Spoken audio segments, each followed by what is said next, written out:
જય દ્વારકાધીશ મિત્રો, હું છું કાંતિ ચૌધરી ને આપના નવા વ્લોગની અંદર આપનું હાર્દિક સ્વાગત છે મિત્રો। તો આજે આપણે જઈ રહ્યા છીએ ભાચર ગામે, એટલે કે આજે ત્યાં છે ઉદમણો એટલે કે ગંગા થાળી, અને ત્યાં આપણે દવાનો છે। અને બીજું કે અત્યારે શું એક આ વડગામડા જે કહેવાય છે કે અંબાજી માતાજીની મંદિરની બાજુમાં એક તળાવ છે, બહુ સરસ રીતે અત્યારે ગંગા મૈયાના પ્રતાપથી ભરાઈ રહ્યું છે। અને કહેવાય છે ને કે અત્યારે જળ એ જ જીવન, તો અત્યારે અહીંયા ખૂબ સારું એવું બધાને મળી રહે છે સાથ સહકાર અને સપોર્ટ। અને કારણ કે અમારે શું અહીંયા પાણી આવવાથી એટલો બધો ફાયદો થયો છે ને કે 2 વર્ષથી એક પણ કોલમ અંદર ઉતારવી નથી પડી, તો મિત્રો ઘણો બધો ફાયદો થાય છે। એટલે હજી અમારા ગામડાઓમાં તો ક્યારે આવે ખબર નથી, પરંતુ અહીંયા પાણી આવ્યું છે તો ખૂબ સરસ, ખૂબ ખૂબ અભિનંદન।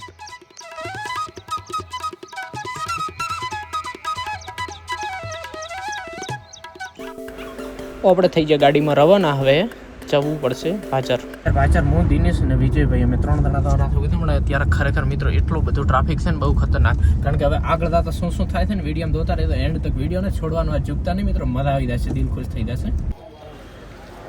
તો આપણે આવી ગયા ભાચર ગામની પવિત્ર ધરા પર, જ્યાં 4 ધામની યાત્રા કરવા માટે ગયા હતા, અને એમના દ્વારા અમને પણ આમંત્રણ મળેલ હતું, અને સરસ મજાની વ્યવસ્થા કરેલી છે। ખૂબ સરસ ભોજન પ્રસાદ સૌ લોકોએ લીધો, અને વ્યવસ્થાના ભાગરૂપે દરેક લોકોએ ખૂબ જ સાવચેતી અને સાથ સહકાર ખૂબ જ પૂરો પાડ્યો। સભા પૂરી થયા બાદ બધા લોકો એટલે કે મળવા માટે એકત્રિત અત્યારે બધા લાઈનમાં ઊભા છે, અને એકબીજાને હળી મળી રહ્યા છે।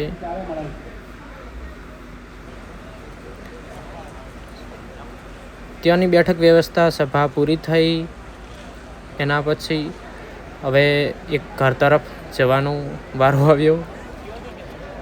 આજની ભાચર ગામની ઉજવણા પ્રસંગે ઘણા બધા મહેમાનો આવ્યા હતા, અને ખૂબ સરસ શિક્ષણ બાબતે, વ્યસન બાબતે અને આર્થિક રોજગારીની તકો બાબતે ખૂબ જ મહત્ત્વની વાતો કરી, જે અમારા અગાઉ વિડીયો આવી ચૂકેલ છે, એ મિત્રો એક વખત અચૂક જોઈ લેવા। અને ખૂબ જ સાથ સહકાર તમે લોકો અમને આપી રહ્યા છો એ બદલ અમો ખૂબ ખૂબ આભારી છીએ, અને તમે આવો ને આવો સાથ સહકાર આપતા રહેજો એવી અમારી તમારી પાસે નમ્ર અપીલ। કેમ છો બધા મજાની અંદર? તો આજનો છે બીજો દિવસ, એટલે કે અત્યારે સવારથી એટલે કે 3 વાગ્યાથી અત્યારે સખત વરસાદ ચાલુ છે, અને ધીમો ધીમો વરસાદ ચાલુ છે। અત્યારે થોડું થોડું પાણી ભેગું થયું છે અમુક ખેતરમાં, અને આવી રીતે। અને અત્યારે મિત્રો મેં દાડમને કટિંગ કરાવી લીધી છે, બધી કતર પણ ભેગો થઈ ચૂક્યો, પરંતુ હવે આવા વરસાદમાં તો કોઈ દવા બીજું કોઈ લાગુ પડે એવું છે નહીં, પણ મને એવું લાગે છે કે પીલા હવે કાઢી નાખશે ડાયરેક્ટ ફૂટના। એટલે હવે મિત્રો આ અત્યારે દાડમને અત્યારે ઇથરાલ મારવી કે ક્યારે મારવી, થોડું સજેશન કોમેન્ટમાં ફરજિયાત આપજો મિત્રો, કે કયા મહિનામાં ઇથરાલ મારવી એ કોમેન્ટમાં સજેશન આપશો। અને સખત સવારથી વરસાદ ચાલુ છે ત્યારે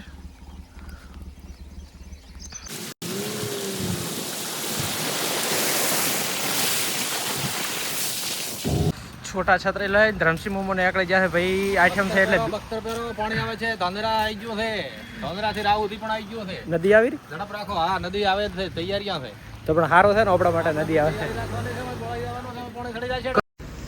તો મિત્રો આ વિડીયો તો ઘણા બધા જોઈ લીધો હશે, કારણ કે અત્યારના લેટેસ્ટ ન્યૂઝ છે, અને બહુ જ એક ખુશીનો માહોલ છે, કારણ કે અત્યારે આપણી રેલ નદી આવી રહી છે, જેનાથી આપણને ઘણો બધો ફાયદો થઈ શકે છે।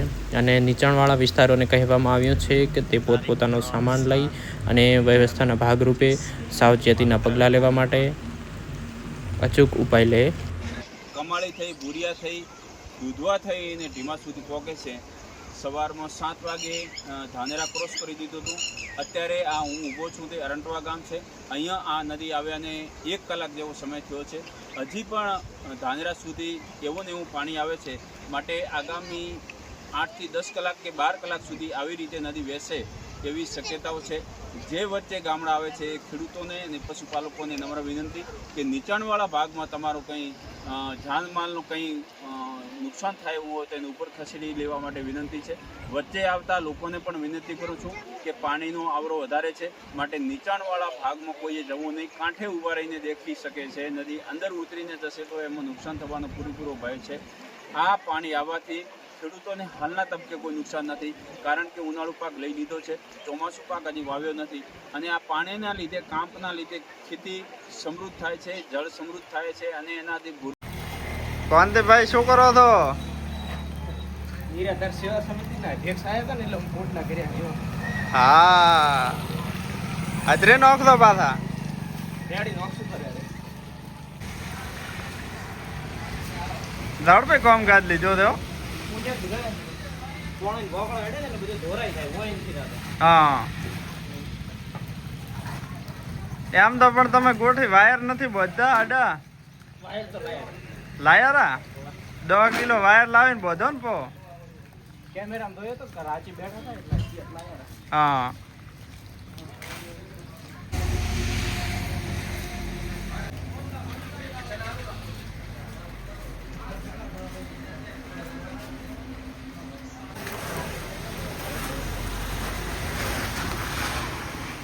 એ ભાઈ તમે આ આવું શું પહેર્યું? યા વરસાદનો માહોલ તે બાબુ પલળાય નહીં યા પણ પહેર્યું જોરદાર ભાઈ. પહેર્યું એટલે જોર પહેર્યું ખરેખર મોહનસિંહભાઈ આમ તો આવું જ રાખવું જોઈએ, કારણ કે સસ્તું ને સારો. હા હા. મફતિયો છે લ્યા ના મળ્યો છે મળ્યો છે મફતિયો છે તે તો એવો જ. એ તો તમારા દેખાઈ રહેશે, અમે ને કાંઈ. તો આટલી વાર ભાઈ સાફ સફાઈ થોડીક કરી નાખી અને હવે આપણે મેડિકલનું કામકાજ, અંદરની સાફ સફાઈનું કામકાજ ચાલુ કરી નાખશું. તો મિત્રો આજના વિડીયોને તો અહીંયા એન્ડ કરીએ છીએ. તો મિત્રો વિડીયો તો ગમે હોય તો તમે લાઈક કરી નાખો, કોમેન્ટ કરી નાખો અને ચેનલને સબસ્ક્રાઇબ કરવા ના ભૂલતા અને બધે દાવીને શેર કરી નાખો વિડીયોને.